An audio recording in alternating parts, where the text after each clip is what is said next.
Tumanggap na ng pagbabanta sa buhay si Sharifa Guac Mayor Ahmad Ampatuan bago nangyari ang pananambang sa kanya kahapon ng umaga. Ito ang kinumpirma ng alkalde sa pagharap nito sa media ngayong araw matapos ang ipinatawag na Emergency Municipal Peace and Order Council meeting ng alkalde. Ito, ilang beses na ako naambos. 2019, inalisan ako ng escort. Hindi ko alam anong dahilan na inalis sa akin yung mga escort ko. Pagka 2019, December 24, inambus ako dyan sa harapan ng munisipyo. Bali, ito naman, doon ako sa ospital sa Tacurong, kaya na-ospital ako sa St. Louis.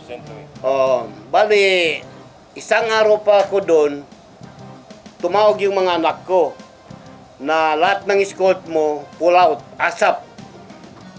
Sabi ko sa mga anak ko, baka makihingi kayo ng maglabas muna ako dito, kaya wala akong kasama dito. Hanggang hindi na sunod yung piiningi ko, ang ginawa ko, naglabas na lang ako ng ospital, sabi ko doon na ako sa bahay. Kasi ang naisip ko doon, baka matulad yung dati na nangyari sa akin. Hindi pala kaya ganun din na nangyari. Bali, may mga abogado ko na nag-advise na mag-request ako ng magawa kami ng mga request letter ito.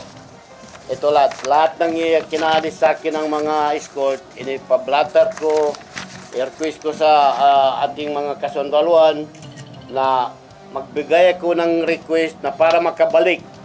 Kasi mula yung pag-alis ng escort sa akin, marami na akong natanggap na mag-ingat na ako kay amusin kanila. Kahit sa bahay mo nagsabi sa akin, puntahan kanila.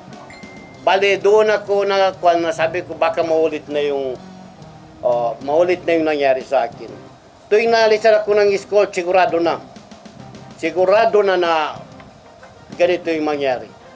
Kung hindi man tinanggal yung escort ko, malamang hindi man ako maambos na mga ganun na ako.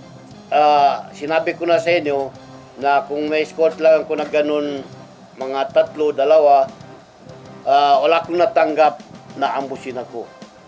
Bigla lang na alis yung escort ko, doon na nagpasok yung lahat ng threat sa akin na ambusin ako.